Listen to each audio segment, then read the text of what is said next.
जय हिंद दोस्तों, मैं राजकुमार आप सभी का स्वागत करता हूं ज्ञानपीठ जीके पॉइंट के इस यूट्यूब चैनल पर।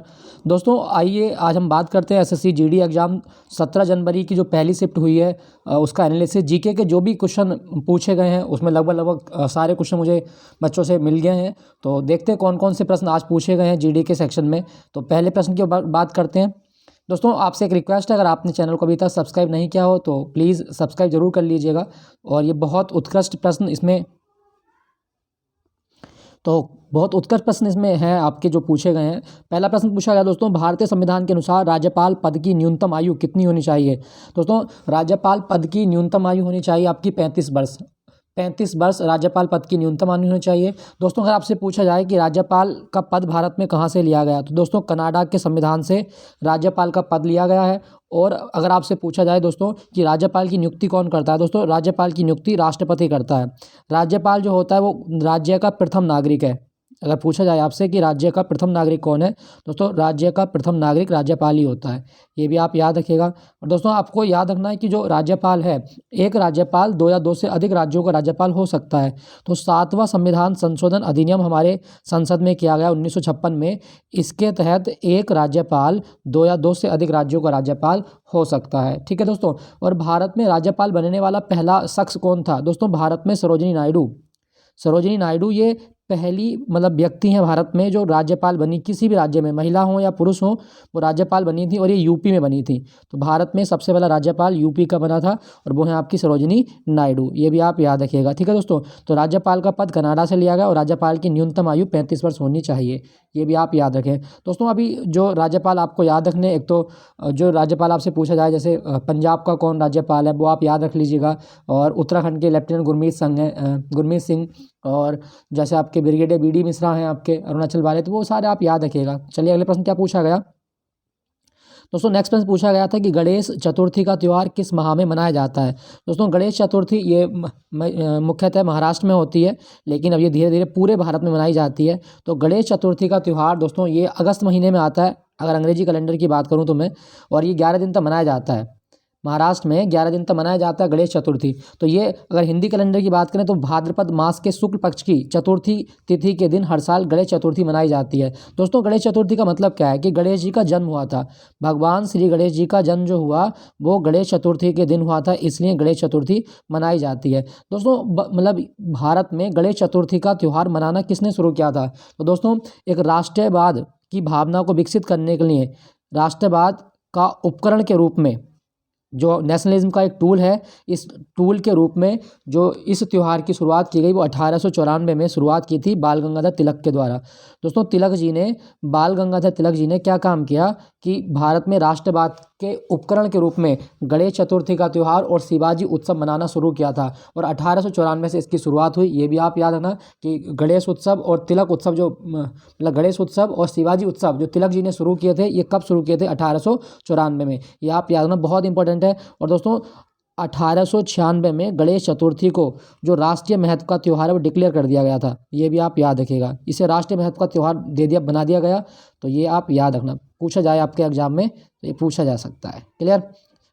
चलिए अगले प्रश्न की ओर चलते हैं। क्या कहा गया, कौन से संविधान संशोधन द्वारा अनुच्छेद 21A जोड़कर शिक्षा के अधिकार को मौलिक अधिकार बनाया गया। यहाँ बनाया लिखा है तो वो बनाया गया है, 21A को जोड़कर शिक्षा के अधिकार को मौलिक अधिकार बनाया गया। कौन सा संविधान संशोधन था, दोस्तों 86वां संविधान संशोधन अधिनियम 2002। इसके तहत हमारे संविधान में अनुच्छेद 21 से जोड़ा गया और शिक्षा का अधिकार एक फंडामेंटल राइट बना दिया गया। क्या कहता है अनुच्छेद 21 से, दोस्तों अनुच्छेद 21A कहता है कि राज्य 6 से 14 वर्ष की आयु के सभी बच्चों को निःशुल्क और अनिवार्य शिक्षा प्रदान करेगा। यहाँ पे एज का क्राइटेरिया बहुत इंपॉर्टेंट है। यहाँ से क्वेश्चन पूछता है कि कितने वर्ष के आयु सीमा के बच्चे इसमें शामिल हैं, तो 6 से 14 वर्ष के। दोस्तों अगर आपसे पूछा जाए कि जो 21A जोड़ा गया था इसके लिए कौन सी समिति बनी थी, तो भारत में एक समिति थी तपस मजूमदार समिति। इसकी सिफारिश पर 21A जोड़ा गया था। ये भी आप याद रखिएगा। तो तपस मजूमदार समिति की सिफारिश पर यह आर्टिकल जोड़ा गया। दोस्तों क्या आपको पता है कि भारत में संविधान दिवस कब होता है, भारत में संविधान दिवस होता है 26 नवंबर को। दोस्तों हम बात करें शिक्षा की तो आपको 2 बिंदु आप याद रख के जाइएगा कि भारत में नेशनल एजुकेशन डे कब होता है, राष्ट्रीय शिक्षा दिवस कब मनाया जाता है। दोस्तों भारत में राष्ट्रीय शिक्षा दिवस मनाया जाता है 11 नवंबर को। 11 नवंबर किसकी जयंती होती है? तो मौलाना अबुल कलाम आज़ाद की जयंती हम मनाते हैं शिक्षा दिवस के रूप में, नेशनल एजुकेशन डे। और अंतर्राष्ट्रीय शिक्षा दिवस कब होता है? तो अंतर्राष्ट्रीय शिक्षा दिवस होता है 24 दिसंबर को। अंतर्राष्ट्रीय शिक्षा दिवस 24 दिसंबर और राष्ट्रीय शिक्षा दिवस 11 नवंबर को मनाया जाता है। नेक्स्ट प्रश्न की ओर बात करते हैं। क्या पूछा गया? भारत में राष्ट्रीय आय की गणना सबसे पहली बार किसने की थी? दोस्तों राष्ट्रीय आय की गणना जो की थी वो दादा भाई नेहरू जी ने सबसे पहली बार की थी 1867-68 में। दादा भाई नेहरू जी के द्वारा सबसे पहली बार राष्ट्रीय आय के बारे में बताया गया। और दोस्तों भारत की प्रति व्यक्ति आय इन्होंने कितनी बताई थी? 20 रुपये प्रति वर्ष। 20 रुपये प्रति वर्ष इन्होंने भारत में प्रति व्यक्ति की आय बताई थी, ये भी आप याद रखना। और सॉरी, प्रति व्यक्ति नहीं, वो राष्ट्रीय आय थी 20 रुपये प्रति वर्ष। अच्छा, यहाँ पे देखो एक चीज़ आप याद रखिएगा, भारत में केंद्रीय सांख्यिकी संगठन जिसकी स्थापना कब हुई? 1949 में, का नाम बदलकर केंद्रीय सांख्यिकी कार्यालय कर दिया गया है, जो राष्ट्रीय आय तैयार कर रहा है। मतलब भारत में राष्ट्रीय आय के जो डेटा देता है वो कौन देता है? केंद्रीय सांख्यिकी कार्यालय। ये हमारे सांख्यिकी मंत्रालय के अधीन कार्य करता है, ये आप याद रखिएगा। दोस्तों दादा भाई नेहरू जी की किताब भी है जो आपसे पूछी जाए, तो दादा भाई नेहरू जी की किताब कौन सी है दोस्तों? दादा भाई नेहरू जी की किताब है आपकी poverty and un British rule in India. ये बहुत आती है एग्जाम में, आप याद रखिएगा, poverty and un British rule in India. तो poverty and un British rule in India, ये किताब किसने लिखी है? दोस्तों दादा भाई नेहरू जी के द्वारा ये किताब लिखी गई है। और दादा भाई नेहरू जी का एक पत्र भी है, रस्त गुप्तार जो पत्र है वो किसका है? दोस्तों दादा भाई नेहरू जी का पत्र है रस्त गुप्तार, ये भी आप याद रखना। दोस्तों क्या आपको पता है कि भारत का पहला व्यक्ति कौन था जो ब्रिटेन के हाउस ऑफ कॉमन का सदस्य बना था? ब्रिटेन की संसद का सदस्य बनने वाला पहला व्यक्ति तो 1892 में ब्रिटेन की संसद के सदस्य बने थे दादा भाई नेहरू जी। और ये पहले भारतीय थे जो हाउस ऑफ कॉमन के सदस्य बने। और इनकी पार्टी का नाम था लिबरल पार्टी से इन्होंने चुनाव जीता था, ये भी आप याद रखना। और इनकी जो लोकसभा सीट थी वो थी फिंसवरी से चुनाव जीता था। तो दादा भाई नेहरू जी के बारे में आप याद रखें। और ये कौन थे दोस्तों? दादा भाई नेहरू जी पारसी थे, ये पारसी व्यापारी थे। ये कभी क्वेश्चन आए कि दादा भाई नेहरू जी क्या थे, तो पारसी व्यापारी थे। ठीक है, तो ये आप याद रखिएगा। राष्ट्रीय आय की गणना किसने की थी? दादा भाई नेहरू जी ने। और कितनी बताई थी भारत की राष्ट्रीय आय? तो वो थी आपकी 20 रुपये प्रति वर्ष। ठीक है, नेक्स्ट प्रश्न की ओर पूछा गया दोस्तों, जल्लीकट्टू भारत के किस राज्य का पारंपरिक खेल है? दोस्तों जल्लीकट्टू ये पोंगल के अवसर पर होता है और ये तमिलनाडु का त्यौहार है। तमिलनाडु में जल्लीकट्टू मनाया जाता है, ये आप याद रखिएगा। दोस्तों तमिलनाडु में पोंगल ये 4 दिन तक चलता है, तो ये आप याद रखना। पोंगल तमिलनाडु का है। दोस्तों तमिलनाडु का आप याद रखिएगा थाईपूसम त्यौहार कहाँ मनाया जाता है? तो थाईपूसम त्यौहार भी तमिलनाडु मनाया जाता है। और एक आप याद रखिएगा आप महामहम उत्सव कहाँ मनाया जाता है? दोस्तों महामहम उत्सव भी मनाया जाता है तमिलनाडु में, ये भी आप याद रखें। ये भारत और यूनानी संस्कृति के ऊपर होता है महामहम उत्सव।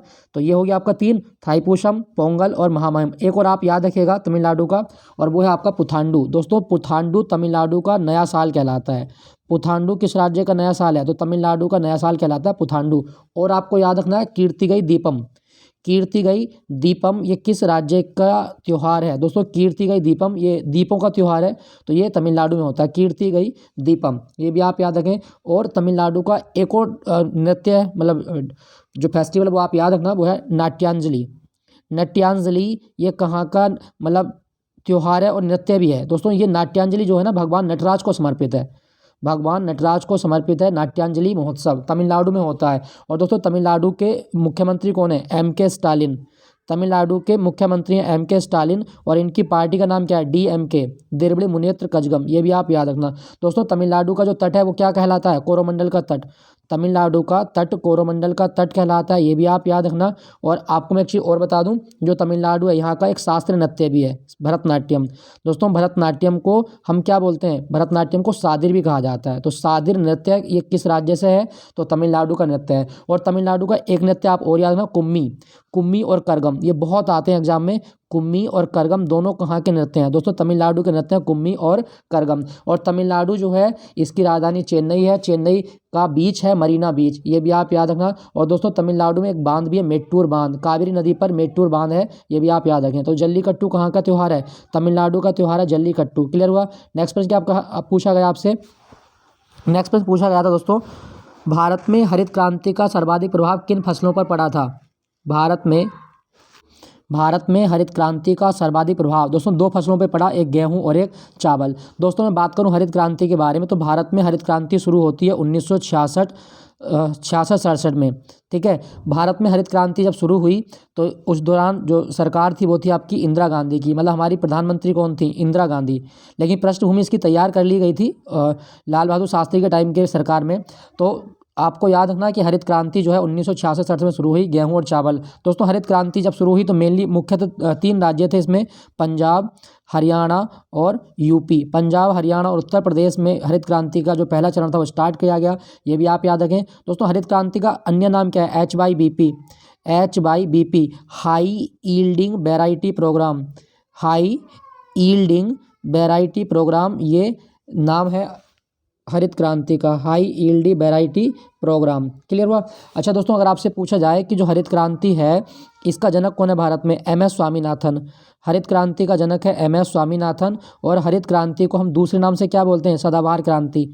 हरित क्रांति का ही दूसरा नाम क्या है, सदाबहार क्रांति, हरित क्रांति को ही कहा जाता है। ये भी आप याद रखना, ये आपसे पूछा जा सकता है। सदाबहार क्रांति ये कौन सी क्रांति का नाम है, तो हरित क्रांति का दूसरा नाम है सदाबहार क्रांति। क्लियर है दोस्तों। दोस्तों अगर आपसे पूछे कि दुनिया में हरित क्रांति कहाँ पर शुरू हुई थी, मैक्सिको में। दुनिया में हरित क्रांति की शुरुआत मैक्सिको में हुई। और दुनिया में हरित क्रांति का जनक है नॉर्मन बोरलॉग।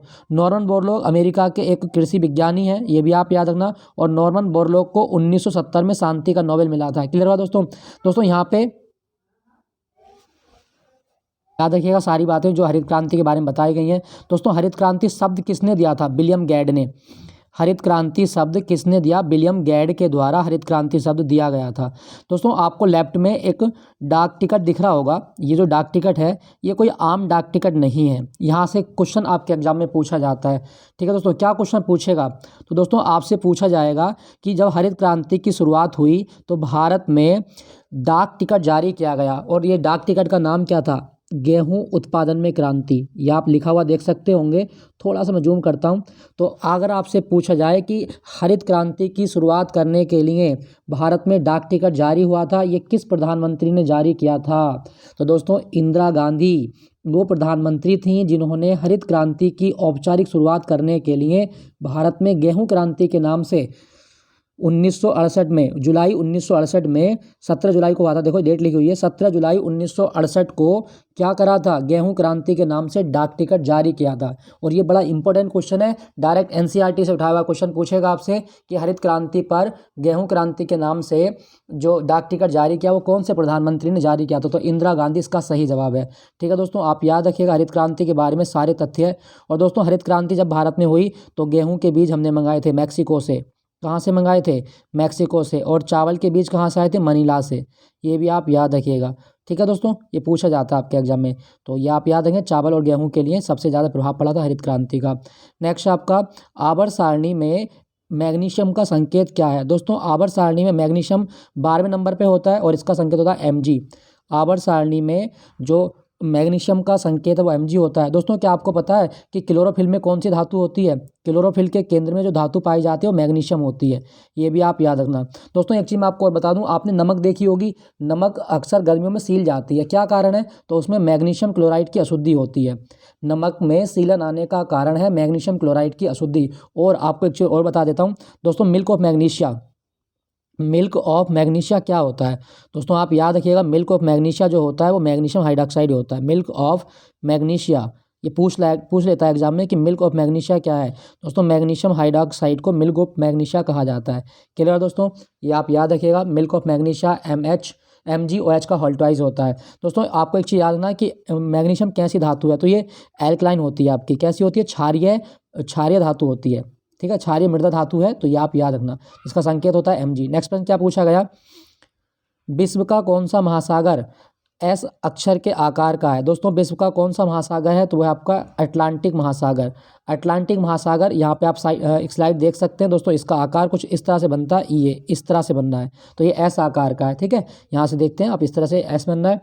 दोस्तों अगर आपसे पूछे कि अटलांटिक महासागर की सबसे गहरी खाई क्या है, प्यूर्टो रिको। अटलांटिक महासागर की सबसे गहरी खाई है प्यूर्टो रिको, ये भी आप याद रखें। दोस्तों विश्व महासागर दिवस कब होता है, तो विश्व महासागर दिवस होता है 8 जून को। विश्व महासागर दिवस मनाया जाता है 8 जून को। और सतत विकास लक्ष्य नंबर 4 क्या कहता है कि महासागरों का संरक्षण किया जाएगा। SDG 14 14 में कहा गया कि महासागरों का संरक्षण किया जाएगा। तो एस आकार का जो महासागर है वो कौन सा आपका, वो है अटलांटिक महासागर। दोस्तों एक चीज़ आप याद रखिएगा, कौन सा महासागर है जिसका नाम एक देश के नाम पर है, तो इंडियन ओशियन, यानी कि हिंद महासागर का नाम एक देश के नाम पर। ये क्वेश्चन आता है एग्जाम में, तो हिंद महासागर जो है इसका नाम भारत के नाम पर पड़ा हुआ है, मतलब इंडियन ओशियन का नाम इंडिया के नाम पर रखा गया। क्लियर हुआ। नेक्स्ट प्रश्न की ओर चलते हैं। क्या पूछा गया था, कोली, कोली किस राज्य का नृत्य है। दोस्तों कोली नृत्य किया जाता है महाराष्ट्र में, कोली नृत्य महाराष्ट्र में किया जाता है। महाराष्ट्र का एक नृत्य और आप याद रखिएगा, लावणी, लावणी है। तमाशा भी कहाँ किया जाता है, महाराष्ट्र में तमाशा किया जाता है। लेजिम, लेजिम कहाँ का नृत्य है, तो महाराष्ट्र का। धांगरी गाजा, ये बहुत आता है, ये आएगा आपके एग्जाम में। धांगरी गाजा कहाँ का है, तो दोस्तों धांगरी गाजा महाराष्ट्र का है, ये भी आप याद रखें। और महाराष्ट्र में पोवाड़ा, पोवाड़ा नृत्य भी किया जाता है। कभी क्वेश्चन आए कि पोवाड़ा नृत्य कहाँ किया जाता है, महाराष्ट्र में पोवाड़ा। लावणी, तमाशा, लेजिम, धांगरी गाजा, पोवाड़ा, कोली और आपका कई सारे हो गए आपके, ये आप सारे याद रखने हैं। एक बार स्क्रीनशॉट ले लें सबके। लावणी है, तमाशा है, लेजिम है, ललिता भी आपको पूछा जाए कि ललिता कहाँ किया जाता है, तो ललिता नृत्य भी महाराष्ट्र में किया जाता है। ठीक है दोस्तों। दोस्तों मैं बात करूँ महाराष्ट्र की, तो इसके 2-3 त्यौहार याद रखना। एक तो पोला, पोला फेस्टिवल होता है महाराष्ट्र में। और दोस्तों पोला फेस्टिवल में बैलों की पूजा होती है। कभी क्वेश्चन आए कि पोला फेस्टिवल किस राज्य का त्यौहार है जिसमें बैलों की पूजा होती है, तो पोला फेस्टिवल में बैलों की पूजा होती है महाराष्ट्र में, ये भी आप याद रखें। और दोस्तों महाराष्ट्र में एक मेला बड़ा पूछा जाता है आपके एग्जाम में, बाण गंगा, बाण गंगा मेला कहाँ लगता है, तो बाण गंगा मेला ये मालाबार हिल्स में लगता है और ये महाराष्ट्र में लगता है। बाण गंगा मेला महाराष्ट्र का है। दोस्तों एक चीज़ और याद रखिएगा, महाराष्ट्र का एक त्यौहार होता है आपका नरली पूर्णिमा, मानसून में मनाया जाता है नरली पूर्णिमा, समुद्र में पूजा की जाती है समुद्र की। तो नरली पूर्णिमा किस राज्य का त्यौहार है, महाराष्ट्र का त्यौहार है। महाराष्ट्र की स्थापना कब हुई थी, 1 मई 1960 को महाराष्ट्र बना था, ये भी आप याद रखिएगा।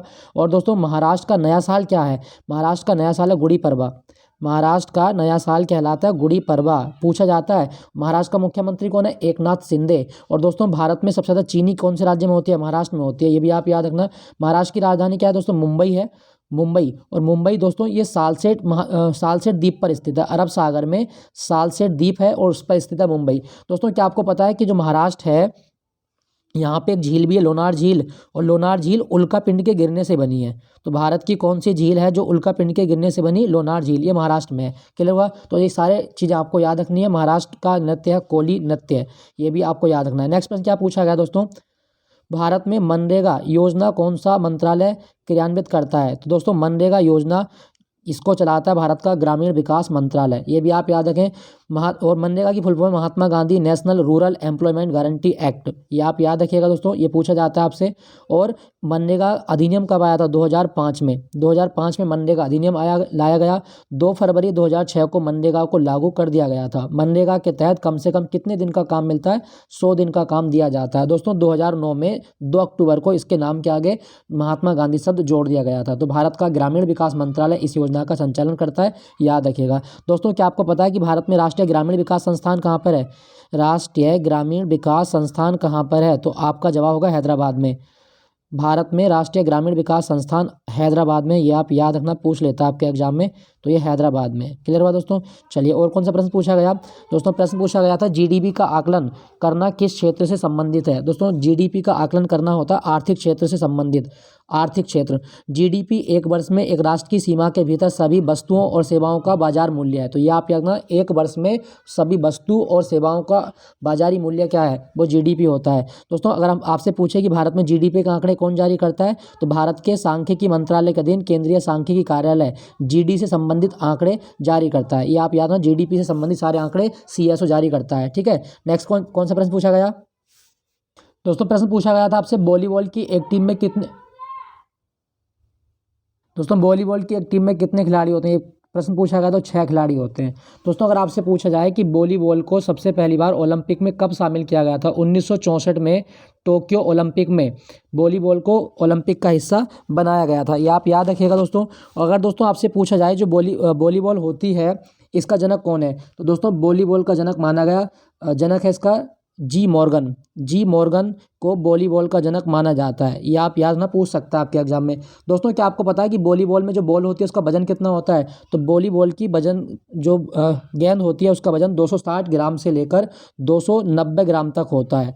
260 ग्राम से लेकर 290 ग्राम तक वॉलीबॉल की जो बॉल होती है उसका वजन होता है, आपको याद रखना है। और दोस्तों एक चीज़ आपको और याद रखना है कि वॉलीबॉल के खेल में कितने अंकों के सेट होते हैं। दोस्तों टोटल सेट होते हैं 5 सेट में से जो 4 सेट होते हैं दोस्तों, 4 सेट होंगे 25-25 अंक के, और एक सेट जो होता है वो होता है आपका 15 अंक का।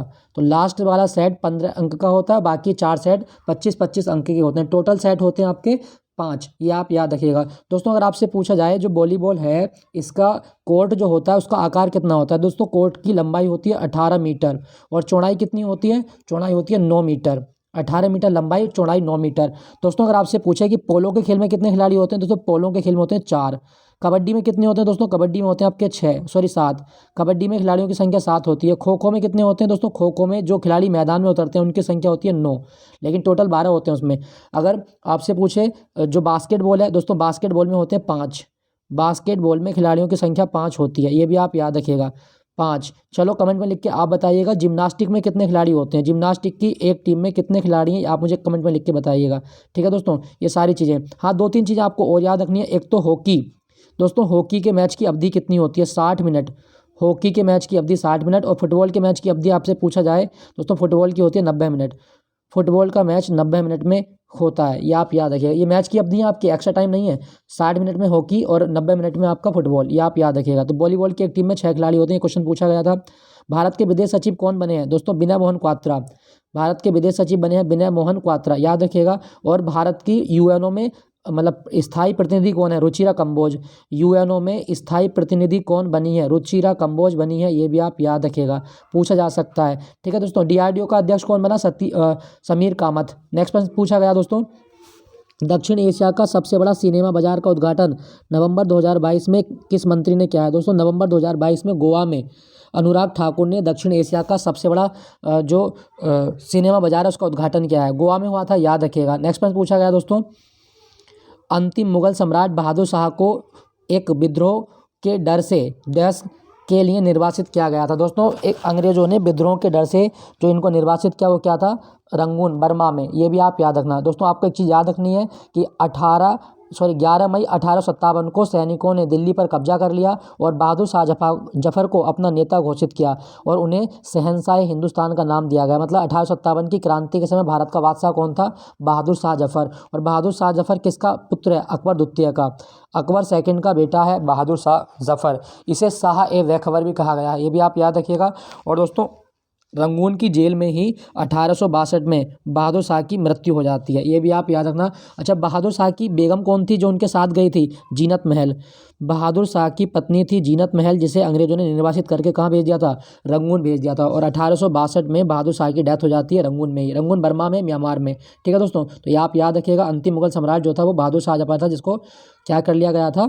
एक प्रश्न दोस्तों साहित्य अकादमी सम्मान से आया था, शायद यही क्वेश्चन है वो, तो वो था आपका साहित्य अकादमी सम्मान कितनी भाषाओं के लिए दिया जाता है? दोस्तों 24 भाषाएं, ये आपकी सारी लिखी हुई हैं। 24 भाषाओं के लिए हर साल मिलता है। इसमें 2 भाषाएं, एक अंग्रेजी ऐड हो जाती है और एक आपकी राजस्थानी ऐड हो जाती है। बाकी जो 22 भाषाएं वो भाषाएं जो संविधान की 8वीं अनुसूची में दी गई हैं। साहित्य अकादमी सम्मान 24 भाषाओं के लिए मिलता है। नेक्स्ट प्रश्न आपसे, दिल्ली सल्तनत पर खिलजी वंश ने कब से कब तक शासन किया था? दोस्तों दिल्ली सल्तनत पर खिलजी वंश ने जो शासन किया 1290 से 1320 ईस्वी तक किया था। दिल्ली सल्तनत कब से कब तक का काल है? दोस्तों 1206 से 1526 तक। 1206 से 1526 तक के काल को दिल्ली सल्तनत काल में दिल्ली सल्तनत का काल कहा गया। और दिल्ली सल्तनत में पहला वंश था गुलाम वंश 1206 से 1290, खिलजी वंश 1290 से 1320, तुगलक वंश 1320 से आपका 1414, सैयद वंश 1451 और लोधी वंश 1451 से 1526। दोस्तों ऊपर के जो 4 हैं आपके वो हैं आपके मूल रूप से तुर्की, लेकिन ये लोधी वंश जो था आपका, ये लोधी वंश जो था अफगान वंश था। ठीक है दोस्तों, आप याद रखिएगा भारत में राज करने वाला आखिरी अफगान वंश वो लोधी वंश है। और दोस्तों आपको यहाँ पे 2-3 चीज़ें आपको और याद रखनी है। एक तो दिल्ली सल्तनत पर सबसे ज़्यादा राज किसने किया था, तो तुगलक वंश आप देख रहे होंगे। तुगलक वंश 1320 से 1414 ईस्वी तक सबसे ज़्यादा शासन किया था तुगलक वंश ने। और यहाँ पे सबसे कम क्या था आपका, सबसे कम किया आपका खिलजी वंश ने। मात्र 30 साल जो रहा वो खिलजी वंश रहा था, ये भी आप याद रखिएगा। दोस्तों दिल्ली सल्तनत की राजभाषा क्या थी, फारसी।